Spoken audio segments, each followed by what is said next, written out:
The gym floor here at Central Catholic holds over 100 years of tradition. For women's sports, that tradition started with this woman, Coach Fran Krompak. Everybody else was already established, all the other sports. So the boys had their practice times, they had their budgets, they had everything in place. We were brand new. We were the new kids on the block. Fran Krompak started women's basketball in this gym before it was even recognized as an organized sport for women in the late 60s. Her former players and assistant coaches know now of her fight for women's equality in the sports world. Yeah, she's a pioneer. She was a creator. She was Title IX before Title IX. And I didn't realize all the fights that Fran had to fight to get us just little things like gym time. You know, pre-Title IX, it was very rough for girls' athletics.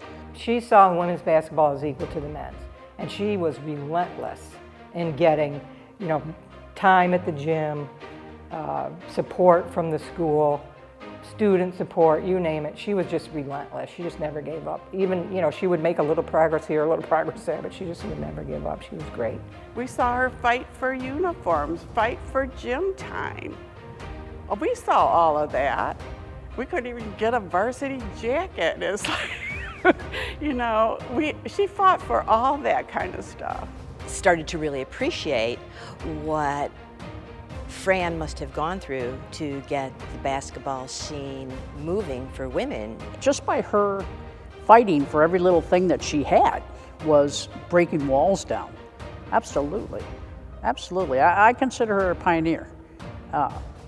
Pioneer pre-Title IX and even after Title IX. We wouldn't have what we understand as women's sports here at Central or the history of it without Fran.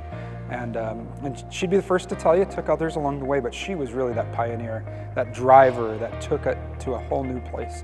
Fran Krompak took what was common practice for men's sports and claimed it for women athletes. We're not that far out from six-man girls basketball.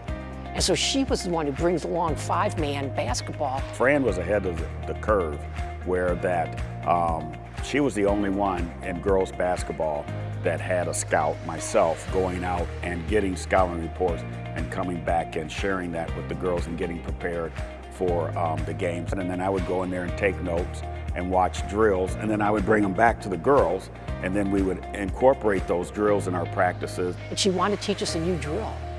And so she had a book, and it was called the 11-man drill. And she was running from place to place, just to show us how to run this drill. She had no idea how to do the drill, but she was going step by step. She went to clinics, she did anything to learn the game of basketball and volleyball, and then she relayed that to her teams, and that's why they were so very successful, because she was driven to be successful. Fran took all those fundamentals and translated them on the court for women, using her signature coaching style, one that still echoes in this 100-year-old gym. She rattled off 6 straight city championships right away. She had good talent, but they were organized, they were disciplined, and they won because of all that. It wasn't just talent.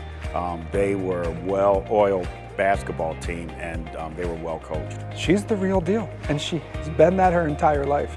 And I think that's part of why she got along so well with her scores of students that she was the coach of over the years here. And that's just the coaching side. She also impacted them in the classroom. How she helped so many kids in so many ways, and not just through sports, just through their self-esteem and getting them to believe and to love themselves. She appreciated her team, her players, the fans, the parents, and the opposing team. No matter what their record was, she didn't take any team lightly, and we were very prepared for each game. I can remember many broken clipboards, and I can remember loud screams. But that was all her tenacity. Nobody ever wanted to sit next to me on the bench because I would go boom. Nice.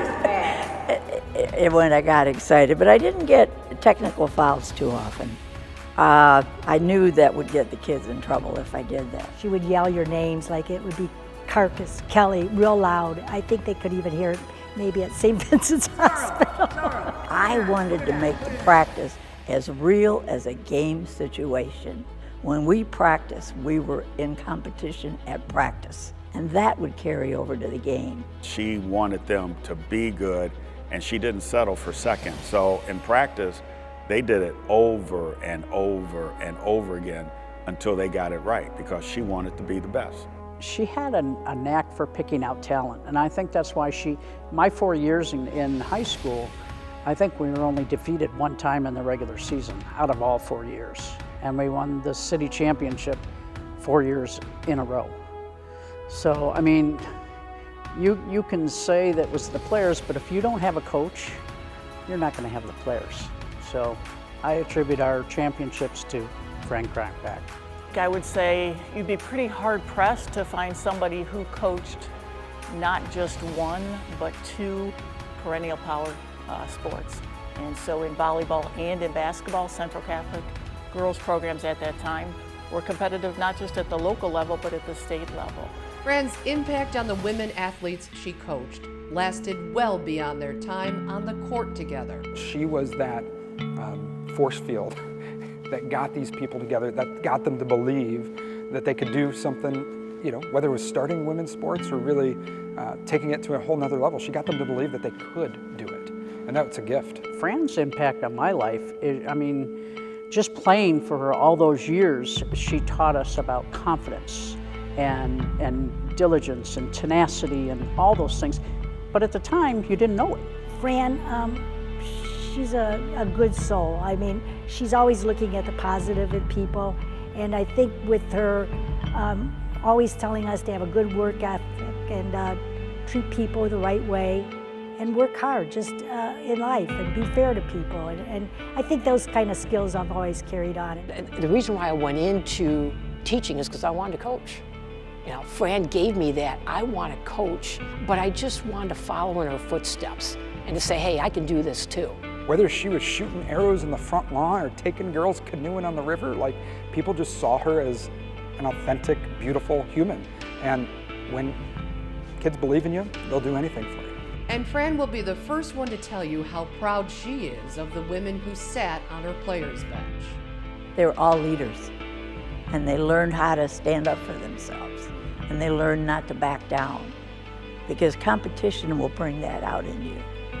And oh my God, did they learn teamwork. Fran, you know, helped get me in the door there, which was great. She was always supportive. I could always go to her for questions, for advice, for help, and always was willing. Historically, looking back at all that has been accomplished, it is very gratifying to realize that someone of Fran's stature was able to be instrumental in developing all of the progress that has been made. I had the opportunity to play basketball for her for 4 years, and then I continued at the next level, and I actually had a coach say to me, I'm not sure why you're here. You know, you don't run very fast and you don't jump very high. And that answer was simple. You know, I was coached by Fran Krompak. There's an impact that she has left at Central, and I'd argue it goes actually beyond women's sports. I think it goes to all of our sports. I think a lot of our coaches try to emulate what Fran did here. And I don't know if there's a more beautiful testament than to try to model your program, your life after someone who came before you. Fran is Central Catholic. She is still so much a part of this building and this school. She's not a woe is me person. If there's a goal, she'll figure out how do we get to that goal, and that's it. Nothing is unattainable with Fran. It's just hard work, organization, and doing it as a team. She's really deserving. She's a special lady. She's special in a lot of ways, not just in being an exceptional basketball coach, but an exceptional person. Thanks for being a good role model. Thanks for caring about us. Thanks for all the great things that she did for us. It really helped shape where I am today, who I am, what I did. So I'm appreciative. Fran, thank you for taking a risk. Thank you for being willing to be a great example for our young ladies, but also to our men and what it means to respect our ladies and what it means to give people opportunities they wouldn't have had otherwise. And you did that for us here at the Home of the Irish. Oh, I don't think you can take the coaching out of Fran's DNA, but I think that was just kind of a microcosm of who she is. I mean, she's genuine. She's passionate about what she's doing. She will get after you, but you know she always has your back. and she enjoys life. Above all, it is a deep sense of humility that propelled Fran to the height of coaching success, earning her a spot in 5 Hall of Fames for coaching, including the Ohio Basketball Hall of Fame. For every honor that I got, there were 15 players, 12 players, there were assistant coaches, there were the parents, there was everybody that was a part of that. I'm humbled and I'm thrilled at the same time. And it's like, if girls get recognized and I may be the representative or the spokesperson for them, okay. But it's that girls' sports are getting their due, that women are getting the same attention and recognition that they've worked for all their life, as long as I've known them. When we think back of the hundreds of wins in volleyball or basketball that have been part of the history of women's sports here, that's really on the back of Fran. And it's amazing to think that we have this opportunity to honor her. I'd just say I was blessed. You know, I was truly blessed. I love what I did. And if you love what you do, I think people know that.